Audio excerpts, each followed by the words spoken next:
When looping the ball, the first step is actually brushing.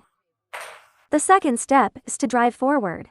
So, what do you use to drive forward? You use your body to lead the motion. If you only brush like this, can you really drive forward?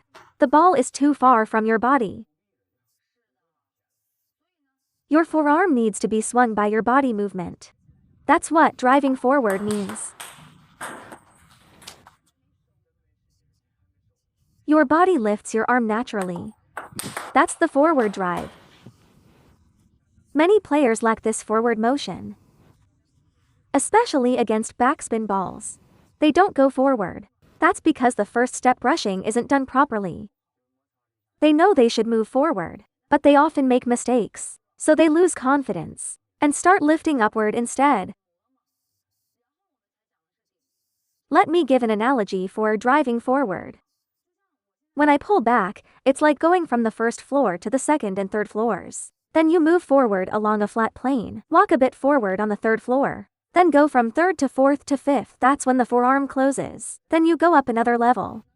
As I said earlier, once you start brushing the ball, your forearm is actually driven forward by your body. You start pushing forward. See, I'm not retracting my arm. Watch this. That's the feeling. See, the body drives the arm forward, and now the ball already has quality. But many players fail in the first step. You have to brush the ball first before you can drive it forward, right? The key to driving forward isn't extending your arm forward. Right, it's not like this. Pulling up and then extending. That's ineffective. That's an ineffective forward force. What you need is for the body to drive it.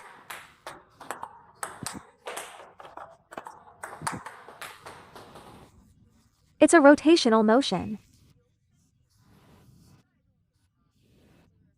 The key coordination point here is the hip. The hip must move. The hip helps drive the arm forward.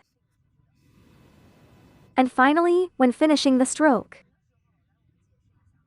as you drive forward, keep your arm slightly bent. Don't fully straighten it. Keep it slightly bent. Now the ball lands well. At this stage, you can see the motion is much smaller.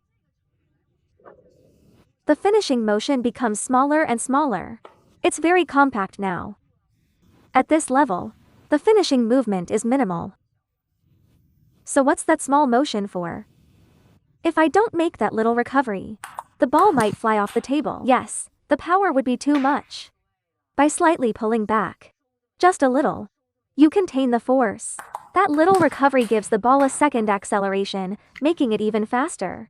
Many players mistakenly think they need to retract the forearm. Even when I teach kids, they often overdo it. Yes, they pull too far, or pull to the left.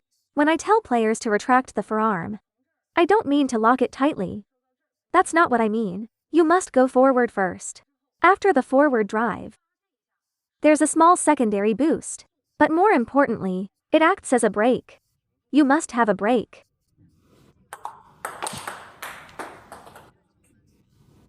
Brake. Keep some distance between your body and your head. Yes, there should be some space. Here I'm not using my body. If I add body movement, the shot quality increases immediately.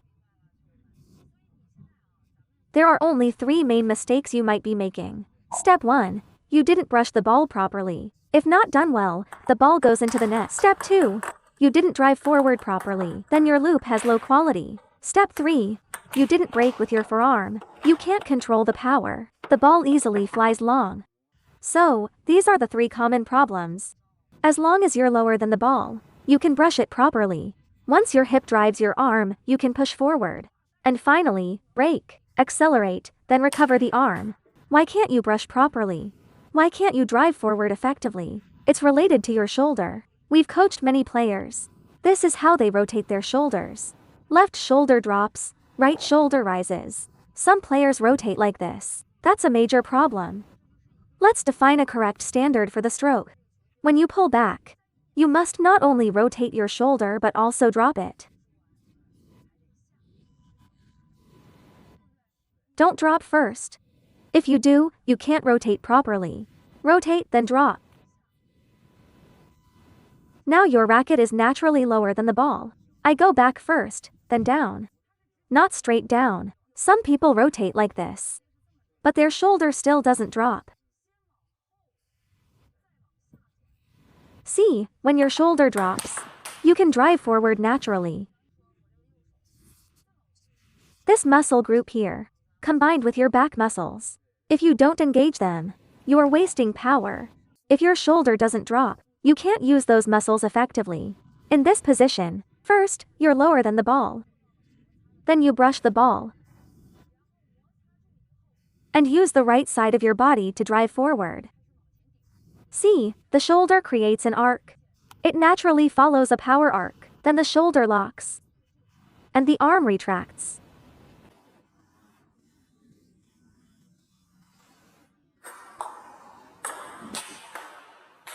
Use the power from your shoulders and upper arm. It's not that you shouldn't use your upper arm when looping. During the pull back and forward drive, it must move. Yes, your upper arm follows the motion. Then square your body. Store the power in your legs. Bend down and load up. Keep the racket head pointing down.